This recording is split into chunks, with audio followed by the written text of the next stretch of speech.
My name is Elizabeth Barrick. I'm from Mexico. I have been in CMS for 7 years.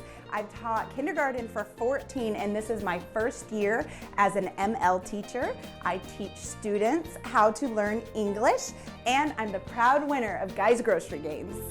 So Guys Grocery Games found me on Instagram. They found my handle, La Cozy Casita, and I guess I caught their eye because I like to make my grandma's Mexican dishes. My grandparents taught me to be very, very proud of my Mexican roots. I have videos on the news, on the Charlotte Today show, and WBTV where I'm sharing her recipes. But as luck would have it, I won the whole show, Guys Grocery Games, on her enchilada recipe.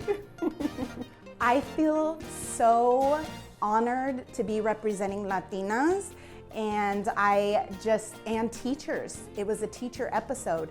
And so, they asked us to cook recipes that we just knew by heart. If you can keep those traditions alive and keep passing them on to your children and help them to embrace both cultures.